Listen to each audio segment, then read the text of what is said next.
It's finished Yeovil 0, Altrincham 0 here at Hewish Park Stadium, and with Phil Parkinson. Phil, not a classic, I guess, but in the end, does that feel like a point gained or two dropped? No, point gained, definitely.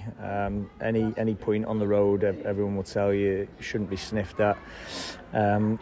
The people will look at Yeovil coming up from the division below as we should be beating these. These have won one more game than us in the division. They're a massive club in this division, and it's a tough place to come, and every point that I've ever got from here in the past has been really, really well earned, because one thing that they do, they give everything at home.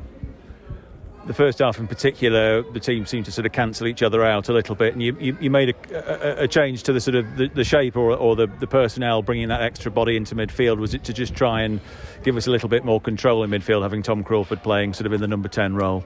Yeah, well, Tom playing three midfielders, I felt we should have controlled the game, but what happened was we played a more attacking player in the ACM role, and it allowed us to get on the ball more. But it wasn't that. The messages at half time I was disappointed with the first half, as you say, in cancelling each other out.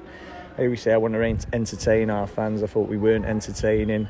We were really dogged and worked exceptionally hard, but there wasn't much quality there. And listen, one of our things is we want to play a certain brand of football, and I know the opposition are going to stifle you and stop you at times, but I didn't think we looked like an Altrincham team in the first half. We just looked like a bang average National League team, and then second half I thought we really showed what we're all about. I know they've had an opportunity, but these are the fine margins. If you're going to go for teams, you're going to leave yourself exposed and open at times. So away from home, first half, we were probably, as I said, dogged. Didn't give much away, but didn't really show what we were all about. Second half, I thought we opened the game up, and I thought we were the team that were looking like they were going to get a win. I know they've had a moment there with a chipped up shot that's hit the crossbar and come off the Ethan's head. And another day you're thinking that's probably going to go in against us, but the big positive I'll take is we've had 4 clean sheets this season. This is another one in a really tough place to come. And we haven't done that enough. When we've not been at our very best, we've got to take some points, and we've done that today. How much of it, as well, was it a physical challenge? Bunny, you bear in mind that Yeovil were at home on Tuesday, at home today.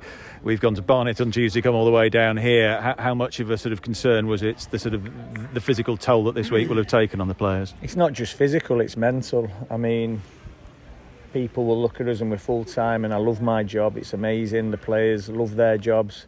But I'm picking up sticks Friday morning, so are the players, and I'm not coming home till Sunday morning, early hours Sunday morning, probably be dead on my feet, and so will the players. So mentally, it's completely draining, and it's a really, really big ask for anyone to do. So with Barnet on a Tuesday and a Yeovil today, you fear the worst in terms of what they got left in the legs, and mentally, how mentally stimulated are they? Because they love the jobs, they love what they do, but this is tough, and this division's gruelling like that. I don't know many divisions where it's so lopsided, southern based. It's really, really tough.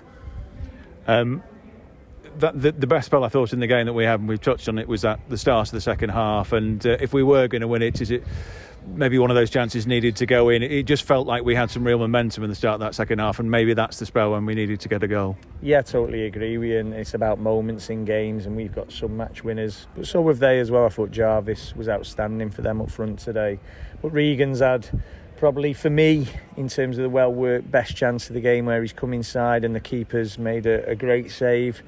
And then for them, they're going to put it in our 18-yard box or go long into Newballs and Jarvis and try and get a knockdown or a scrappy second phase ball. But today we were good enough to stay with them, match that, and they weren't good enough to get that goal that they would have desperately wanted, and we deserved the clean sheet today. You've mentioned already there was that big scare when they hit the bar. They did have another counter-attack shortly after that. Is that something we need to look at? Because I thought both counter-attacks, maybe we could have stopped at source, maybe taken a yellow card. Is that something we need to look at, do you think?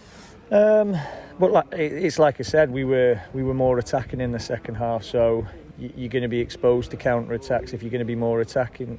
So there's no right answer for me to give you there. Yeah, of course we could take a yellow card. But I'm a little bit undecided if that's the right thing to do. We've got to stop everything at source if we can, but these are human beings. It's a game of football. You're going to get exposed at times, but it's how you defend your 18-yard box that will define you, and we defended that really well today. one big bonus for me, I thought, was the performance of Joe Nuttall when he came on. I thought he gave us a lot more control, and we ended the game on the front foot, and he was a big part of that. He was, and that's what we need Joe to do when we can't get out all the time. Can we have that outlet, going a little bit more direct with a physical presence? But he's not just a physical presence. I've said it since he's been here. People question his work rate. His work rate's been unbelievable for us. He runs in behind, he's coming short to pick balls up, he's chasing down defenders. It's only a matter of time when you're doing that until the goals come. So we've got a number of different options. Obviously we're forgetting Jake Bickup's staff there, Regan playing off the side. So we've got 3 really good centre forwards and 1 can play off the side. We've got Justin Amaluza, who I thought was brilliant again today. I thought he was superb against Barnet, one of the best performances I've seen from him. Deserved his goal as well. So we've just got to convert our moments. But listen, I'll take a clean sheet, a draw away at Yeovil after Barnet midweek, and the disappointment of that, putting that to bed as well. It was really important. It was important that we bounced back and got a result today. And we're sort of getting to that point where enough games have been played to get some sense of where teams are and where we're at, and are you feeling as if positive about what the rest of the season can hold based on what you've seen so far? Yeah, I'm really excited. When I'm saying I'm tired and it's draining, it's the same for our fans, so I don't want them thinking that I'm bleating. It's a hardship doing this, but it is really tough on everything, all the elements of what you do in terms of family life and your professional career.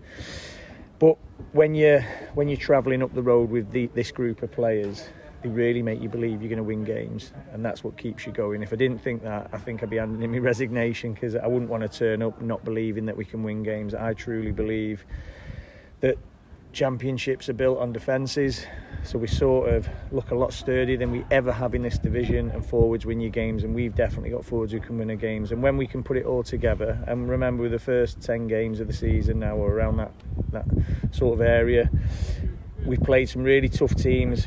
We've been found wanting by small margins, last minute goals. That can't continue, and it won't, and we'll get better, and the goals will come even more for us. And when they do, we'll turn some of them 1-0s that we've been losing, 2-1s on the wrong end of, into 2-1s for us, 1-0s for us, because, as I said, this group's a really strong group. And just a final word on the fans. Of course, that brilliant gesture from our sponsors AO to pay for the supporters coach, and that filled out very quickly, and they were in great voice, and they certainly deserved that reward of seeing the clean sheet and seeing us getting something for what's a long journey for the supporters as well. Yeah, I would have been absolutely devastated if we didn't get anything, or we would have had a cruel deflected goal like what could have happened there. Devastated for them, because that's why we're all here. We're all here to please our supporters, all players, all football clubs. Without supporters, there wouldn't be football clubs, there wouldn't be the interest in the National League and all the football pyramid. So we owe it to them to churn out performances, bare minimum. Results will come, I'm a firm believer, when performance is there. But our fans have said all the way through, educated fans, they've seen the worst of the worst in this division and below, and then they've seen the highs of this division, what we can bring from last season and before. We've got a great history, haven't we? But it's all about the fans. It always has been, it always will be, and I'm not just saying that to gain favour. They're absolutely brilliant. To travel all this way, to sing all the way through when we weren't at our best, was absolutely outstanding. Thanks, Phil.